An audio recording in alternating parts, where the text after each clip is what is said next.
안녕하세요. 학생부 종합전형과 영어 듣기자 컨설팅과 면접 수업을 하고 있는 이혜린 선생님입니다. 오늘은 저번 시간에 이어서 하스 계열에 무슨 과가 있는지에 대해서 설명을 해드리려고 합니다. 저번 동영상에서는 UD 계열의 과가 무엇이 있는지 그 과들에 대한 설명을 해드렸는데요. 하스 계열의 과들은 조금 더 생소한 과들이 많아요. 그래서 하스 계열에 있는 전공들은 무엇인지, 그리고 어떤 활동을 해야지 하스 계열에 가는데 더 도움이 되는지에 대해서 설명을 해드리려고 합니다. 가장 먼저 사회정의 리더십이라는 전공을 소개해드릴게요.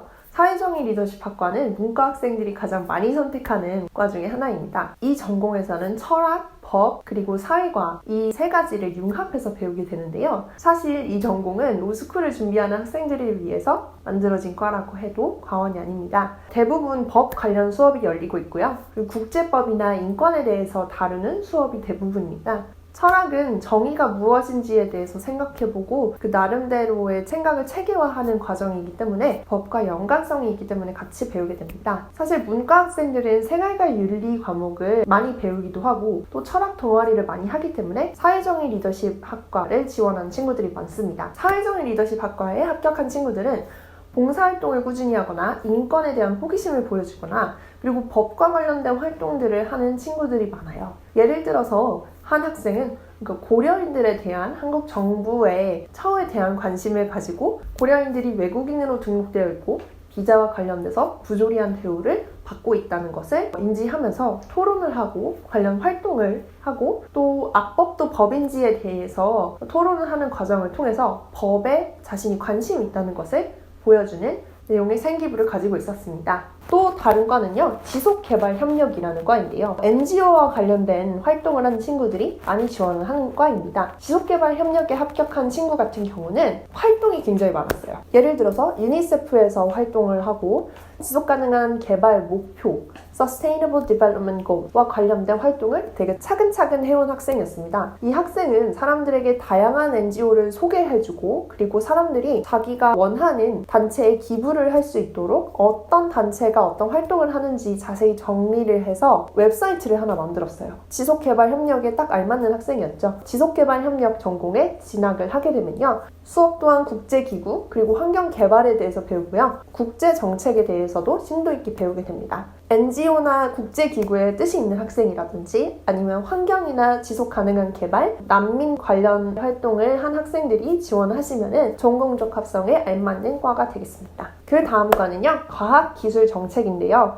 이 과는 현대사회에서 과학은 계속 발전을 하는데 그에 관련된 정책들은 지체되는 현상을 문제점으로 의식을 하고 만들어진 과입니다. 제가 과학기술정책에 지원한 학생의 자기소개서를 컨설팅할 때는 과학기술정책 전공 교수님들이 쓰신 책을 읽어봤어요. 생명과학, 신에게 도전하다, 그리고 과학기술의 사회학 등의 책이 있었습니다. 과학기술정책과는 과에서 문과로 전형을 하면서 지원해서 합격하는 경우가 많았고요. 물론 본인이 이과가 아니더라도 과학기술의 발전이 어떻게 사회적인 문제를 일으킬 수 있는지, 예를 들어서 생명과학이 발전하면서 인간 배아 유전자 조작과 같은 분야에서 연구가 활발하게 이루어지고 있는데 이것이 어떤 도덕적인 문제를 야기할 것인지에 대해서 토론을 해보고 연구한 문과 학생이 또 지원할 수도 있는 과라고 생각합니다. 과학기술정책과에 지원한 또 다른 학생은요, 환경 문제에 관심이 많아서 본인 학교 주변에 강을 정화시킨 활동을 한 친구였어요. 이 학생은 중국에서 온 학생이었는데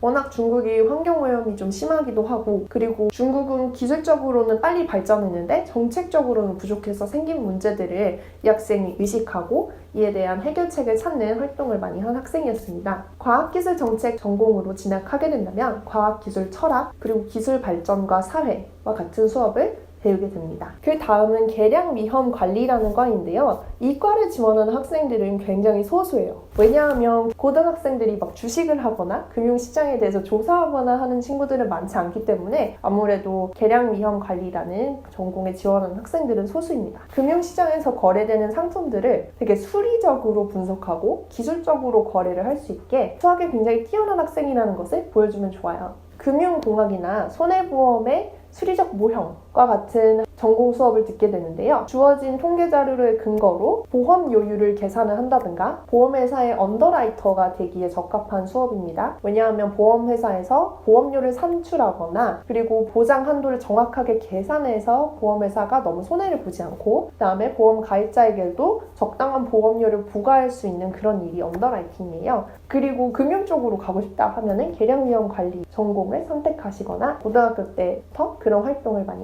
보여주시면 좋습니다. 이 전공에서는 금융공학이나 국제금융론, 데이터 마이닝과 같은 수업을 들으면서 통계학 관련 전공도 할 수 있어요. 이 학생들은 워낙 어려운 수업을 듣기 때문에 학교는 울면서 다니지만 취업할 때는 웃는다고 합니다. 제 학생들이 그렇게 말을 해줬어요. 요즘 통계학이 여기저기 필요한 만큼 취업은 정말 잘 되는 과입니다.